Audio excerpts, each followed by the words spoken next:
establecido. Las partes pueden voluntariamente hoy decidir si es teletrabajador o no. No, es una cuestión de fuerza mayor.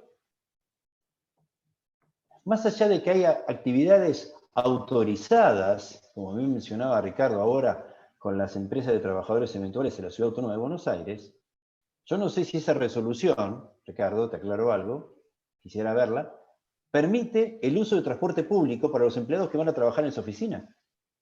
Porque que se autorice la actividad no significa el permiso para trabajar, para utilizar los transportes públicos, porque supuestamente, más allá de que parece que hay cierto no control, el transporte público solamente es para trabajadores declarados esenciales, no trabajadores que trabajen en actividades autorizadas o exceptuadas.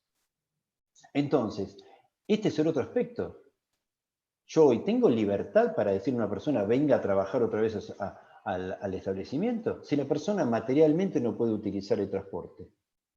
Si yo le impongo esa obligación, entonces el trabajador tendría que asumir como costo el transporte privado. ¿Le tengo que yo reconocer esos gastos? ¿Por qué? Porque la ley empieza a regir el 1 de abril. Entonces, frente a esto, tenemos la realidad mundial. Y la realidad mundial muestra, más allá de una cuestión cultural, que esto es una cuestión de adaptabilidad gradual.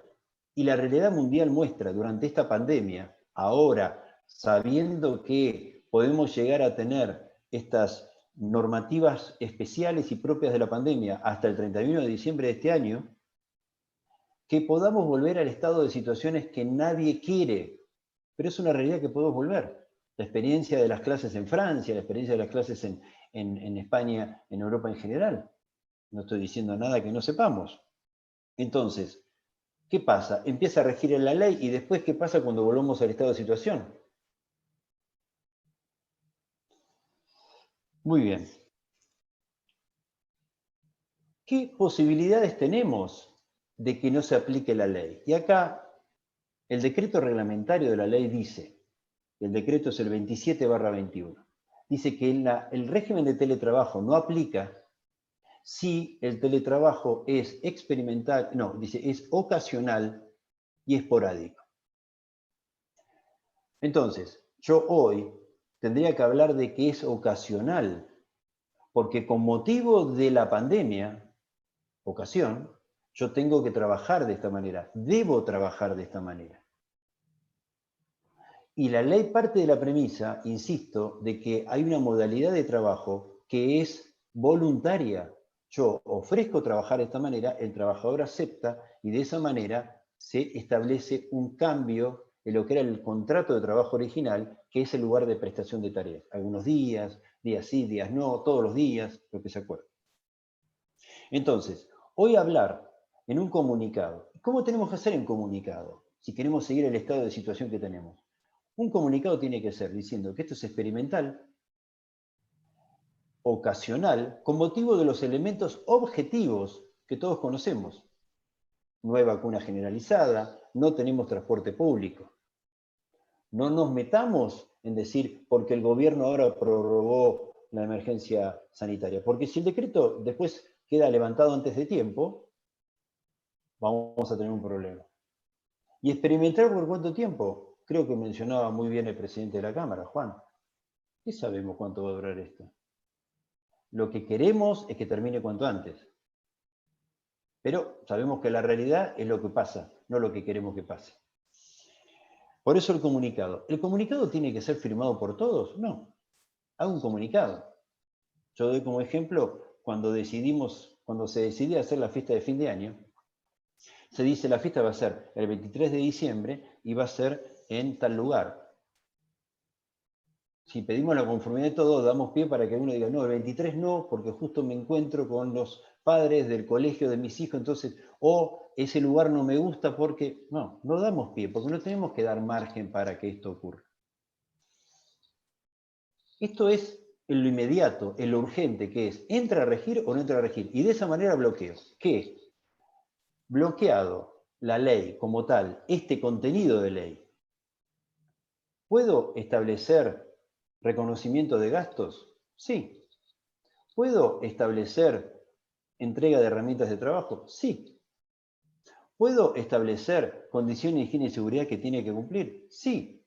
Cambio cultural, lo que mencionaba Ricardo. Si ya lo tenemos o lo queremos empezar a implementar, tenemos que empezar a cambiar lo que se llama mucho en recursos humanos el mindset.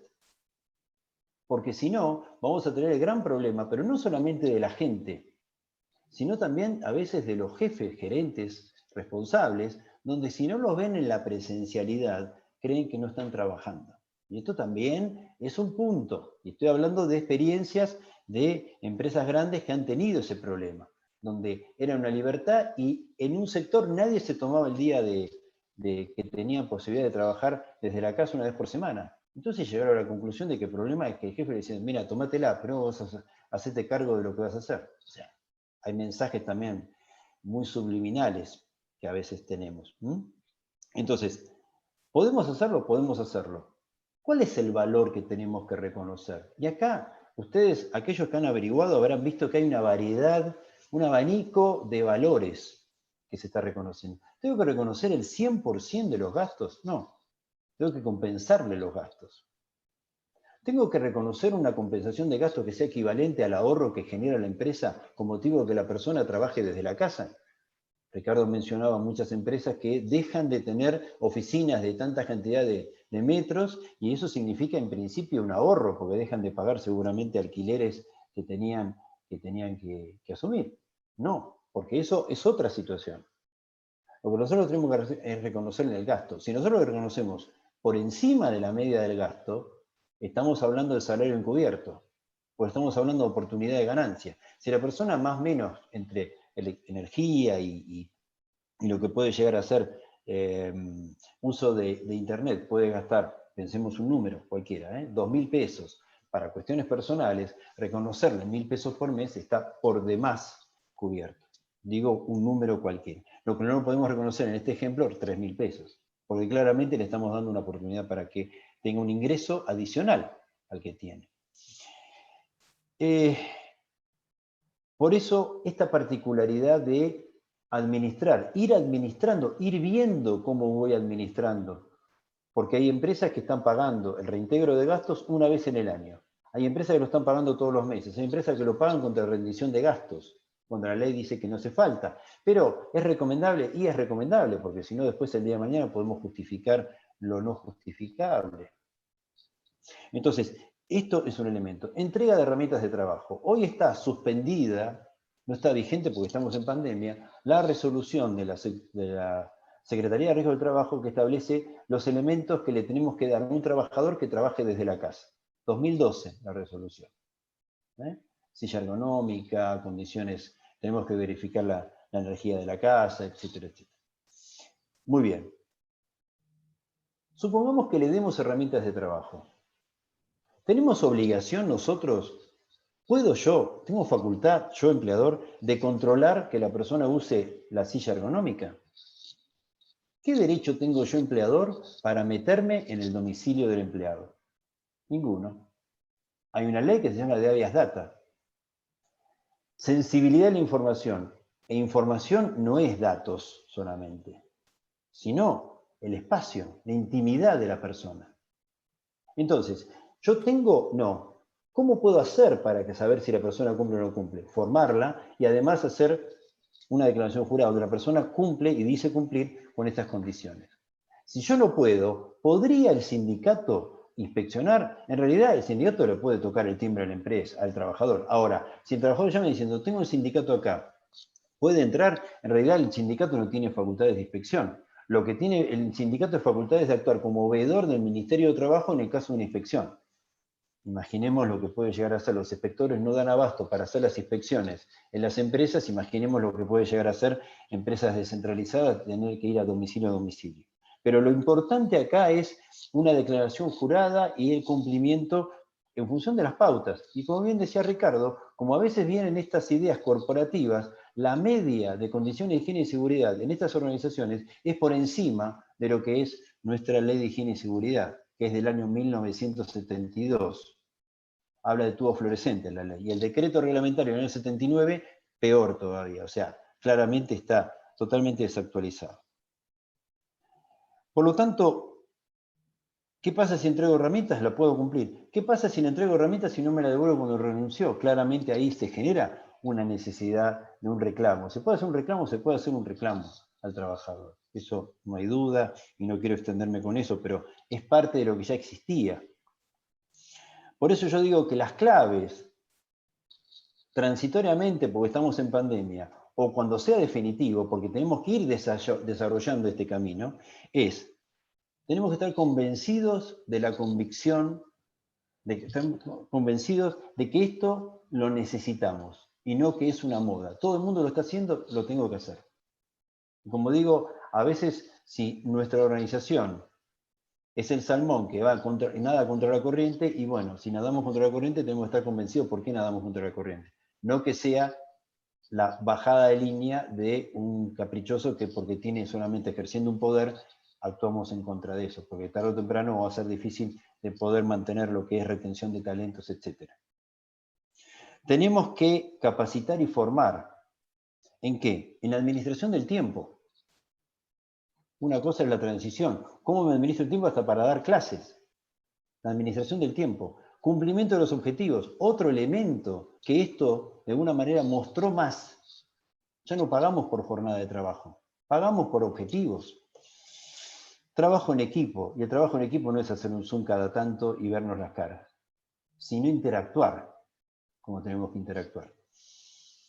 Y el compromiso de toda la estructura, es 360 el compromiso. Cabeza, mandos medios, personal de base. Y cómo convencemos y cómo trabajamos con aquellos trabajadores que están, permítanme la expresión, condenados a ser siempre presenciales, líneas de producción, donde ven que las oficinas no están trabajando en las oficinas de siempre, donde hoy está sucediendo que muchos de esos trabajadores se sienten como que están sosteniendo la compañía solo porque los demás están en la casa. Y eso genera cierta disputa dentro de las organizaciones. Hoy seguramente alguno de ustedes lo estará viviendo. Muchas empresas ya lo han manifestado ese caso. Entonces, esto es un poco, en síntesis, y dejo un poco librado a preguntas, si te parece, Juan Carlos, de lo que puede llegar a ser alguna inquietud. Pero quería más o menos con esto hacer un pantallazo. Muy claro, Marcelo. Sí, hay muchas preguntas y yo te diría arrancar un poco con la primera. Alguien nos consulta con respecto a si la ley de teletrabajo que se ha implementado en Argentina difiere, se asemeja a otras leyes que se hayan implementado en el resto del mundo, si es mejor, si es peor, si se puede tomar de alguna referencia de esto para hacer una mejora. Esta es una de las tantas preguntas que tenemos para hoy. La particularidad de nuestra legislación, decir si es buena o es mala es algo muy de adjetivo. Déjame describirte un elemento comparativo. La particularidad de nuestra legislación es que establece la posibilidad de volver a la situación de presencialidad solamente al trabajador. Este derecho de reversión que se llama, solamente lo tiene el trabajador. En cambio, la legislación de todo el mundo, o la conocida, por lo menos, y vamos a países latinoamericanos, Colombia, Perú, por ejemplo, tiene la posibilidad del derecho de reversión bilateral. ¿Qué significa esto? Yo trabajo para Byton y Ricardo me dice, Marcelo, convenimos que vas a trabajar 2 días por semana desde tu casa. Perfecto. A partir de la legislación argentina, yo solamente tengo el picaporte para abrir la puerta diciendo, Ricardo, vuelvo a trabajar presencialmente. Si la organización, Byton, me necesita para trabajar otra vez presencialmente, no tiene esa posibilidad. Esa es la particularidad. ¿Y qué genera esto? Con un índice de desempleo tan alto que tenemos en Argentina, lo que nosotros vamos a decir es, yo le voy a dar la posibilidad de teletrabajo y la persona después me dice que no quiere volver, ¿qué hago? Entonces no le doy el teletrabajo. Totalmente. Salvo que sea una persona, no es mi caso, pero sea Juan Carlos, que es una persona talentosa dentro de la organización, y lo necesitamos si Juan Carlos decide irse a vivir a Paraná, Entre Ríos, para estar cerca de un familiar muy querido para él. Entonces se quiere ir a Paraná. Entonces Ricardo dice, no, trabajá todo de teletrabajo, quédate tranquilo. Ahí sabemos porque es la forma de retener al trabajador. Pero ¿qué pasa entonces? Quiero implementarlo para todos por igual, lo establezco. Ahora no puedo volver para atrás. Cuando esté vigente la ley estoy hablando, ¿Okay? Hoy estamos en una situación distinta, como bien mencionaba Juan. Otra consulta ahí, Marcelo. Bueno, obviamente todos están agradeciendo la presentación, muy clara. ¿Y cuál es la opinión de ustedes acerca de la participación de los sindicatos en la ley de teletrabajo? ¿Es correcto que fiscalicen las condiciones de trabajo en los domicilios de los trabajadores? Algo habías comentado anteriormente, pero acá se refiere directamente al sindicato. Eh, yo lo personal creo, y bueno, lo dije un poco, el marco regulatorio no lo permite, lo que permite es la posibilidad de acompañar, no tiene facultades de inspección en este caso, pero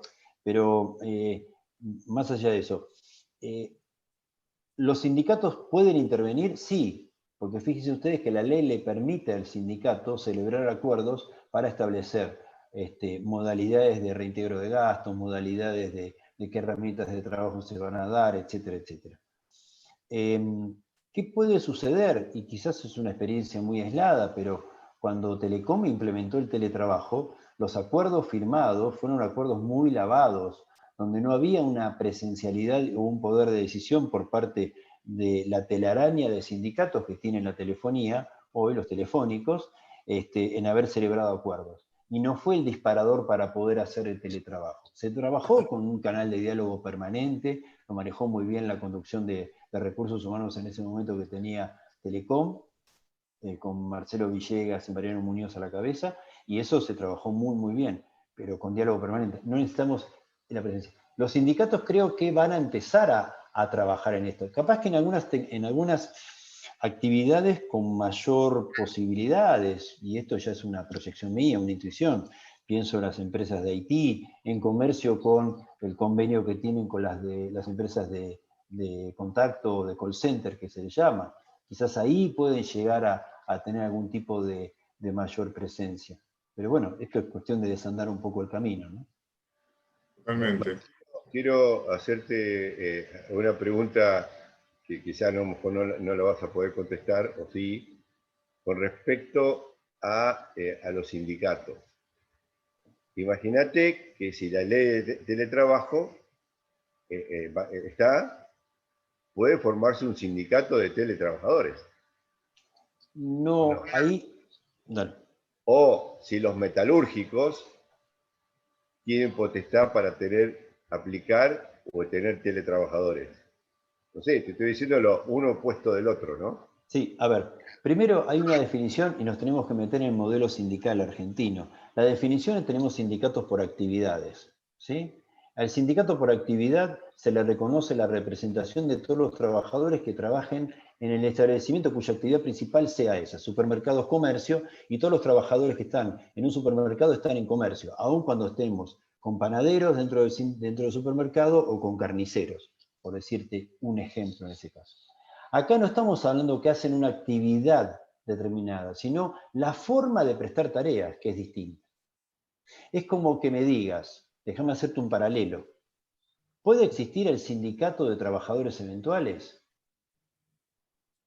Cuando el trabajador eventual está asignado a un cliente, a una usuaria, que se le aplica el sindicato y el convenio colectivo de la usuaria en función de lo que es el principio de igualdad, lo dice la ley. Y eso es dentro del marco. Déjame hacerte este paralelo, no sé si sirve o confundo más, pero creo que sería algo similar. Es la modalidad de prestación y no el tipo de actividad. Distinto fue en su momento, y seguramente tu pregunta viene, por lo que era el sindicato de viajantes de comercio. Y eso estaba generado porque, de alguna manera, el viajante de comercio atravesaba todas las actividades porque era necesario que todas las actividades vendieran. Es tan vieja la ley que habla de venta de productos, no habla de venta de servicios. Pero es del 54, 55 la ley. Pero claramente es una modalidad que primero no creo que corresponda, y segundo no creo que haya vocación de que esto pueda llegar a ocurrir en esto. ¿Mm? Porque es la forma en que van a prestar tareas, ¿no? Es mi opinión, ¿no? En esto. Perfecto. Después siguen algunas preguntas que de alguna manera están encontradas. Hay gente que opina que considera injusto el pago desde el empleador de los gastos de electricidad o internet, porque seguramente esos gastos ya estaban, digamos, incluidos en la economía permanente. No mucho más puede inferir, digamos, el tema del uso de la computadora o los gastos de Internet que ya están establecidos. Esa es una, pero por otro lado también preguntan cómo se podría establecer algún tipo de contrato por la compensación de gastos que no genere lo que mencionaba Marcelo, una remuneración encubierta, un ingreso encubierto. Hablaste de parámetros más o menos establecidos en cuanto a costos, ¿no? Pero ¿de qué manera podría